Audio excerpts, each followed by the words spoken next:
અમૃત station યોજના અંતર્ગત પુનઃ વિકસિત થયેલા ગુજરાતના 18 સ્ટેશન વડાપ્રધાન નરેન્દ્ર મોદીના નેતૃત્વમાં રાષ્ટ્ર નિર્માણ અને તેમના વિઝનના સંકલ્પના પરિણામે દેશને અમૃત સ્ટેશન યોજનાની ભેટ મળી હતી અને આ યોજનામાં દેશના 1300થી વધુ સ્ટેશનોનો કાયાકલ્પ કરીને તેનો પુનઃ વિકાસ કરવામાં આવી રહ્યો છે. ગુજરાતના 87 સ્ટેશનોનું પણ 6,303 કરોડ રૂપિયાના ખર્ચે આધુનિકરણ થઈ રહ્યું છે. વડાપ્રધાન નરેન્દ્ર મોદી 164 કરોડના ખર્ચે ગુજરાતના પુનઃ વિકસિત થઈ રહેલા 18 રેલવે સ્ટેશનના વર્ચ્યુઅલ લોકાર્પણ રાજસ્થાનના બિકાનેર ખાતે આયોજિત કાર્યક્રમમાં કર્યા હતા અને મુખ્યમંત્રી ભૂપેન્દ્ર પટેલે અમૃત રેલવે સ્ટેશન યોજનામાં નવીનીકરણ થયેલા લીંબડી સ્ટેશનના લોકાર્પણ અવસરમાં પ્રત્યક્ષ ઉપસ્થિત રહ્યા હતા. મુખ્યમંત્રીએ આ પ્રસંગે કહ્યું હતું કે વડાપ્રધાન નરેન્દ્ર મોદીએ દેશનું સેવાદાયિત્વ સંભળાવ્યું ત્યારથી સેનાથી લઈને સામાન્ય માનવીની સુવિધા અને સત્તા અને સુખાકારી માટે ઇન્ફ્રાસ્ટ્રક્ચર અને આધુનિકરણની પ્રાથમિકતા આપી છે અને રેલવેનો કાયાકલ્પ અને સ્ટેશનના આધુનિકરણ અને યાત્રી સુવિધાના નવતર આયામો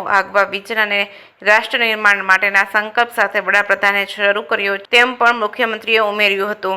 જે કે સિંહ ગુજરાતી સાથે મહેશ ઉતરિયા, સુરેન્દ્રનગર. ક્યાંથી આવો છો? હા, તમે દિવ્યાંગ છો? તો તમને કોઈ સગવડતા આપી છે? તમે કેવી રીતે ચડીને આવ્યા? કેવી રીતે ચડીને આવ્યા? પગથિયા ચડીને આવ્યા કે ચડી કા? તમને કોઈ સાધન સહાય આપી? દિવ્યાંગ માટે સાધન સહાય, ટ્રોલી હોય, ચેર હોય, ક્યાં આવ્યા છો તમે? આ કઈ જગ્યાએ છો તમે? Railway station.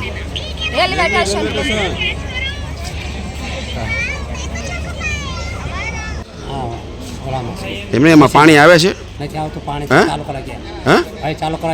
સફાઈ અંદર છે નહીં એટલે કહું છું. સફાઈ નથી. પાણી ખલાસ થઈ ગયું, પાણી ચાલુ કરાવી ગયા ભાઈ. એમને ક્યારે ખલાસ ક્યારનું પાણી નથી એટલે પાણી તો સાફ કરીને જાય ભાઈ. એમને એમ જ છે. જો બધું બગડેલું એટલે જોવા હતા. ફરિયાદ આવી ને એટલે જોવા આવ્યા તમે. પાણી જ નથી અંદર. પાણી નથી તો